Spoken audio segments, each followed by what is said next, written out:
actually pop up in here. Got some little guys in here today too. We stopped in here because there's one fellow that likes to hang out in here. We're getting right at the end of very end of mating season. Mating season for my gators goes from about the beginning of April to the end of May. All right. So during mating season, these big males, what we call bulls, they'll come in here and they'll set up dominance in different areas. Okay. So we've got one big boy in here. He's about 10, 11 feet long. And then all the other smaller ones we're going to see, if they decide to pop their heads up, they're all his girlfriends. Okay. One male will have 5 to 10 females during a mating season. Okay. Now, how do I know those are all girlfriends? So it's just a smaller male. No. That fella is not going to let any other male come in his territory. Don't matter the size. Okay. If they do, he's either going to A, run them off, or he's just going to fight them. And the gators out here, they get into these big fights during mating season over females and territory. Now, very rarely do they kill each other during one of these fights. Typically, it doesn't happen. What's not uncommon is for one of them to take a limb. A little souvenir. Okay? Three-legged alligators here in Florida are not uncommon. Not nearly as uncommon as you think. Even this past hunting season, myself and 2 clients pulled a 12-foot alligator out of the south into Lake Washington, and we called him Chicken Wing. A little chicken wing. That's his paw. So it's actually pretty interesting, the anatomy of these animals. And the reason is that gator will get into a fight, and one of the other gators will grab onto that limb and start twisting. Well, as he starts twisting and doing that all-famous death roll, they'll actually end up twisting it to the point where it pinches those veins and arteries, and they'll pretty much self-seal, self-cauterize. And they lose it and they don't bleed out. That's why. And it'll eventually just callus over into a nice white little nub. Now, mating season is the one time of year you're not going to see me doing water sports out here. Right? It's not because I'm worried about one of these things thinking I'm cute. If I fall in the water and this gator feels like I'm a threat to his territory or one of his girlfriends, he will come after me. Now, he's not going to try and eat me or anything you see on TV. He's going to grab me by my abdomen. He'll take me underwater because that's where he's fastest. He'll take me out of what he thinks is his territory and let me go. Now, I am going to drown along the way. No way around that one. But the point is, he's not going to eat me. Their mouths are not designed to process us. They'd much rather go for something simple like a fish or a turtle. That's their primary diet. They feed about every 3 to 4 days out here.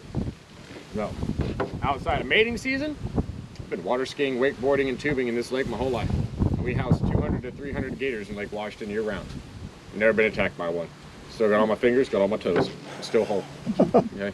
We used to have a slalom ski course in the south corner of the lake. We'd go skiing through it in the summertime. We'd see a gator pop his head up. We'd swing by him, trying to smack him on the head. So, the area we're in here has some significance here for Melbourne. This little peninsula right here used to be called the Lake Washington Fish Camp. Not fish camp, marina. Lake Washington Marina. There was nothing ever built here. It was just a big old dirt area with some picnic tables. Y'all familiar with where our flea market is right over here on Highway I-95? Renagers. Really nice flea market. Check it out if you're here on the weekends. This dirt road right here goes all the way out to Highway I-95. Okay? We had this area because Lake Washington Park wasn't always a park. It actually used to be a fish camp a long time ago. Y'all know what the real term for fish camp is? Beer joint on the water. Because they always sell way more beer than they do bait. Okay? So it's a pretty rough and rowdy area, not really family friendly, if you know what I mean. So what would happen is, Dad would go to the fish camp to put the boat in the water. Meanwhile, Mom, the kids, and the rest of the friends and family would all come out here to the marina to hang out.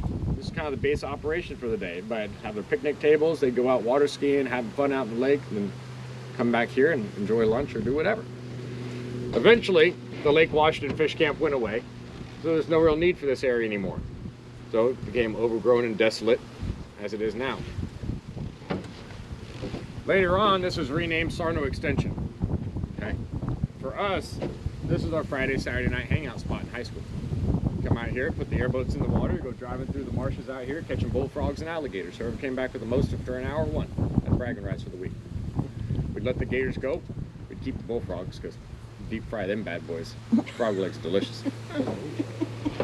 You think I can get you soak them bad boys in buttermilk overnight, some Old Bay seasoning, and you deep fry them the next day, toss them in your favorite buffalo sauce? That's better than Hooters. Delicious. unfortunately, the residents of Melbourne use this area as their own personal dumping ground, which makes no sense to me because the dump is literally 4 miles that way. Tires, car batteries, couches, TVs, you name it, they dump it out here. I've watched a truck go as fast as he could in reverse with his tailgate down and slam on the brakes and everything shot out the back of his truck, and he just took off and back out of here. So, city got fined heavily by the EPA for not trying to do anything about it or clean it up. So to start keeping people from doing this, they took 2 big concrete barricades and they put them across the road. Well, for one, you're ticking off some other sportsmen around here like our duck hunters, because we go out into here for duck hunting season.